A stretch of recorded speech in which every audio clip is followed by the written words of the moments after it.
Indonesia adalah negara yang sangat kaya dengan sumber daya alam negaranya. Sebagai negara yang besar, Presiden Joko Widodo telah mengambil kebijakan untuk menghentikan ekspor biji nikel ke Uni Eropa sejak tahun 2020 hingga sekarang.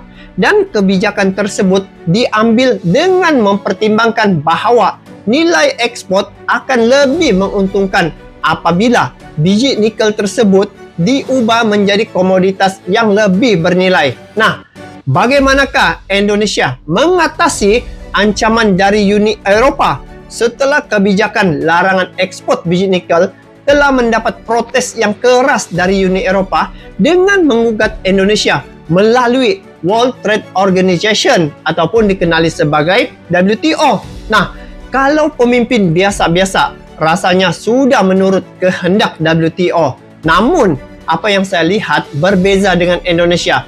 Saya tengok Indonesia sangat tegas dengan pendiriannya walaupun sering mendapat gugatan yang dilakukan oleh WTO ke atas Indonesia. Pada video kali ini, saya sangat tertarik ya dengan sikap tegas Indonesia apabila menolak permintaan IMF untuk hapus larangan ekspor tambang ke Uni Eropa. Bagaimanakah Indonesia melakukannya? Jadi, mari kita semak video ini dari channel Indo Magazine ya, yang mana tajuknya Tegas Republik Indonesia tolak permintaan IMF hapus larangan ekspor tambang. Jadi, jangan kita berlama-lama, langsung kita saksikan info ini. Kepada kalian yang menonton video ini, support juga ini channel Indo Magazine dengan memberi like, komen, dan bagi yang belum subscribe lagi, boleh subscribe channelnya. Jadi, mari kita simak info ini bersama-sama. Jom! Jadi kalau ada siapapun yang mencoba untuk mengatakan hilirisasi itu adalah sebuah tindakan yang merugikan negara, itu kita pertanyakan pemikiran ada apa di balik itu, termasuk kita dalam negeri. Saya sebagai mantan aktivis merasa terganggu ketika ada sebuah kedaulatan bangsa kita, independensi negara kita, itu akan digores oleh siapapun. Dan saya pikir ini harus kita lawan. Cara-cara seperti ini tidak lagi untuk kita tempatkan mereka. Tegas pemerintah Jokowi tak mau diatur IMF soal hilirisasi. Hey, bola Indomax Indo Magazines. Oke, lanjut berita yang cukup panas. Kali ini lanjut lagi mengenai IMF, Dana Moneter Internasional, yang kemarin meminta negara kita Indonesia untuk menghentikan kebijakan larangan ekspor bahan tambang mentah, bos. Oh, dilarang yang mana ya? Artinya IMF Dilarang menghentikan ekspor tambang ya. Wih, IMF macam mengatur-ngatur sama Indonesia ya. Kita tengok dulu macam mana. Meminta kita mengekspor lagi bahan mentah ke negara lain. Oh. Dan tak main-main, bos. Indonesia pun ternyata dengan tegas telah menolak permintaan IMF ini. Ini yang saya suka nih guys. Sebenarnya saya tertarik ya bagaimana ketegasan pemerintah Indonesia apabila mendapat tekanan dan juga gugatan yang gitu, tetapi mereka tetap dengan pendirian bahwa tidak akan mengekspor lagi bahan mentah ya, sumber daya alam di negara Indonesia itu pada negara-negara yang lain, khususnya Uni Eropa. Sebab yang saya nampak di sini, Presiden Jokowi dia bermati-matian ya mempertahankan itu untuk dia membuat hilirisasi di Indonesia itu. Sebab nilai itu bertambah berlipat kali ganda kalau Indonesia sendiri melakukan hilirisasi. Itu yang saya nampak keberanian pemerintah Indonesia itu yang jarang-jarang adalah. Kalau bukan pemimpin yang betul-betul berpendirian teguh, dia akan mudah terpedaya terpengaruh mengikut kata-kata WTO ataupun IMF begitu.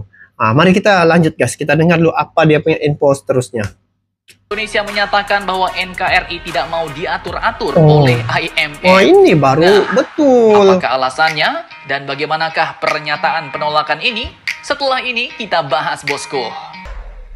Oke, berita pertama ini datang lagi dari IMF yang tiba-tiba dengan seenak jidatnya meminta kepada negara kita Indonesia untuk menghentikan kebijakan stop ekspor bahan mentah tambang yang selama ini sudah kita usahakan, bos. Padahal mereka, IMF pun sebenarnya juga tahu bahwa Indonesia selama ini sudah pontang-panting mempertahankan kebijakannya dalam melawan gugatan Uni Eropa di WTO.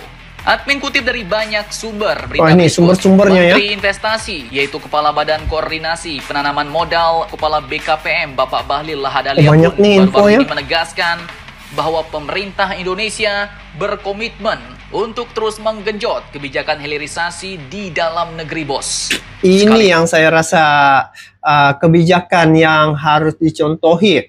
Karena Indonesia terlalu banyak ya sumber daya alamnya di perut bumi Indonesia itu. Sumber daya alam ini, sebelum ini yang saya tengok diekspor ke luar negara. Jadi bila diekspor ke luar negara, mereka, Uni Eropa khususnya, telah mengolah dan menjual balik dengan harga yang tinggi. Jadi, kalau Indonesia sendiri yang melakukan hilirisasi, maka nilai tambah pada bahan tersebut akan meningkat berlipat kali ganda dan keuntungan itu akan dapat pada Indonesia. Jadi itu yang saya nampak Presiden Jokowi dia stop, dia buat sendiri. Nah begitu. Kita dengar dulu guys, macam mana dia punya info selanjutnya. Walaupun program tersebut mendapat pertentangan dari Dana Moneter Internasional dapat alias tentangannya. IMF. Bapak Bahlil mengatakan bahwa Indonesia saat ini mempunyai tujuan untuk bisa menjadi negara maju. Nah, Sementara Indonesia mau kunci untuk menjadi negara maju, salah satunya adalah melalui industrialisasi, adalah melalui program hilirisasi ini, bos. Beliau katakan bahwa kita ini punya tujuan menjadi sebuah negara berkembang yang menjadi negara maju. Negara berkembang menjadi negara maju. Jadi ini prosesnya sebenarnya. Negara seperti Indonesia, dia mempunyai kelebihan ya sumber daya alam yang terdapat di Indonesia. Jadi kalau dia melakukan macam ini, saya tengok Indonesia pasti akan lebih cepat lagi ya menjadi negara yang maju. Jadi bermula dari sekarang. Itulah kalau dilakukan berterusan, saya yakin dan percaya Indonesia akan lebih cepat lagi untuk mencapai negara maju tersebut. Yang penting pemimpinnya seperti Presiden Jokowi, seperti Erick Thohir, lepas tu pemimpin-pemimpin yang lain lah yang amanah begitu. Saya betul tertarik dengan ini Presiden Jokowi ini. Dia betul-betul mau melihat negaranya maju kan.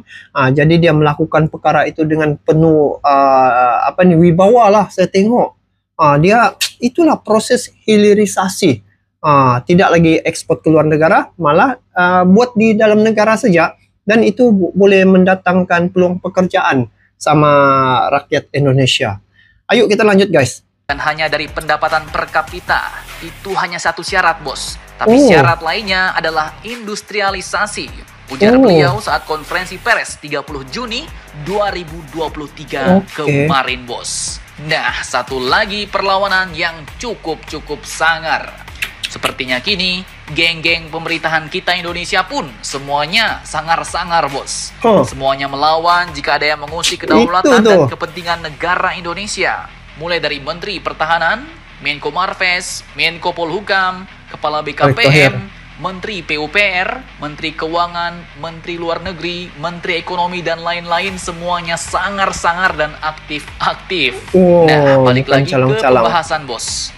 Lantas pertanyaannya, apakah dasar alasan yang disebutkan Bapak Bahlil bagi Indonesia untuk menolak saran dan permintaan AMSYOM dari IMF ini? Lanjutkan lagi videonya sampai habis, bosku. Oke, pada awalnya IMF pun berpendapat bahwa kebijakan larangan ekspor biji nikel ini bisa menimbulkan kerugian bagi penerimaan bangsa Indonesia dan berdampak negatif bagi negara lain, bos. Namun masa akan begitu? Mereka beranggapan bahwa akan mendapat dampak yang negatif kalau Indonesia membuat hilirisasi. Pak Bahlil pun ternyata membantah hal ini dan menyebut bahwa penilaian IMF itu justru keliru, justru salah besar, bos. Betul lah, penilaian IMF kalau ditengok begitu mendatangkan perkara negatif. Sedangkan mana-mana negara yang menuju ke negara maju, proses seumpama ini perlu dilakukan hilirisasi negara tersebut yang mengolah sendiri. Jadi tidak lagi mengekspor, tetapi dia punya negara sendiri dapat memproduksikan sumber daya alam itu. dia berdikari, tidak bergantung pada negara yang lain. Nah, tidak banyak bergantunglah pada negara lain. Kalau dilakukan macam ini, kalau IMF katakan perkara itu akan mendatangkan kerugian, saya rasa salah besar lah. Dia ingat kenyataan-kenyataan itu, pemimpin Indonesia tidak dapat menggunakan pikiran yang waras kah? Tidak boleh menilai kah? Tapi saya tengok di sini, kalau tidak berani lawan, pasti akan tergugat ya guys. Tapi yang saya tengok di sini, Presiden Jokowi, lepas itu pemerintah Indonesia, dia sangat tegas mempertahankan dia punya kewibawaan itu, dia punya keputusan tidak ekspor bahan mentah itu semata-mata untuk memajukan negara Indonesia. Ini yang saya rasa satu perkara yang harus dicontohi ya, ketegasan itu. Tidak mudah terpengaruh dengan kata-kata WTO, sebab dorang nih yang saya tengok, dorang mau untung saja, dorang mau menguasai ekonomi. Sedangkan saya nampak di sini Indonesia adalah antara negara suatu masa nanti ya, 5 negara terbesar kekuatan ekonomi dunia. Indonesia nih bakal ya, sebab dia punya sumber daya alam, lepas itu jumlah penduduk ya. Indonesia masuk carta tuh menjadi negara ekonomi terbesar di dunia. Indonesia. Mari kita dengar lagi guys. Ia mengungkapkan bahwa dulu sebelum kebijakan larangan ekspor diberlakukan, nilai ekspor biji nikel Indonesia pada periode tahun 2017 hingga 2018 pun hanya sebesar 2,3 miliar US dollar. Namun begitu Indonesia mulai menjalankan program hilirisasi nikel, nilai ekspor produknya pun bisa mencapai 10 kali lipat atau sekitar 30 miliar US dollar sampai akhir tahun 2022 kemarin, bos. Sungguh gebrakan dan peningkatan yang sangat-sangat tajam. Bayangkan, kenaikannya pun bukan hanya 2-3 kali lipat, tapi peningkatan hasil ekspor Indonesia ini pun bisa mencapai 10 kali lipat. Dan nilai tambahnya pun banyak, bos. Tak cuma dari segi pendapatan negara, namun lapangan kerja pun juga sudah bertambah banyak. Bahkan adik Mimin sampai ikut kerja ke smelter nikel di Halmahera, Kepulauan Obi sana, bos. Dampaknya sangat terasa. Namun kini IMF, orang asing itu malah tiba-tiba mau menjegal laju kebangkitan ekonomi kita Indonesia ini dengan cara meminta menghentikan larangan ekspor bahan tambang nikel dan lain-lain. Dan Bapak Bahlil pun mengatakan dengan tegas, jadi IMF jangan ngawur-ngawur ngomongnya. Karena dengan hilirisasi ini, surplus neraca perdagangan Indonesia sampai 25 bulan. Dan neraca pembayaran perbaikan dan surplus ini adalah karena hilirisasi, ujar beliau. Ia pun sampai menegaskan bahwa jika langit mau runtuh pun, hilirisasi tetap jadi prioritas negara di bawah pemerintahan Presiden Jokowi dan Wakil Presiden Ma'ruf Amin. Larangan ekspor tetap kita lakukan. Kalau digugat ke WTO, ya ke WTO saja. Masa orang lain boleh, kita nggak boleh. Yang benar aja, ujar Bapak Bahlil, Kepala BKPM ini, bos. Sungguh-sungguh perlawanan yang sangar-sangar jos. Memang saya nampak di sini ketegasan ya yang dilakukan oleh pemerintah Indonesia untuk mempertahankan dia punya keputusan tidak mengekspor bahan mentah tadi ke Uni Eropa. Tapi di sini permintaan IMF ini untuk hapus larangan ekspor pada Indonesia, sebenarnya ini satu cara untuk melemahkan ekonomi. Saya tengok kalau dijadikan begitu, apabila Indonesia terus mengekspor bahan mentah itu, maka yang untung itu saya tengok bukan Indonesia, malah yang untung adalah Uni Eropa. Sekarang ini saya tengok mereka amat memerlukan bahan mentah dari Indonesia khususnya, sebab Indonesia ini adalah pengeluar sumber daya alam bahan mentah lah, seperti nikel ya, dan juga bahan-bahan yang lain ke Uni Eropa. Mereka melihat di situ apabila Indonesia stop ini bahan mentah diekspor, mereka kekurangan bahan, jadi tidak ada produk pada negara mereka untuk dihasilkan.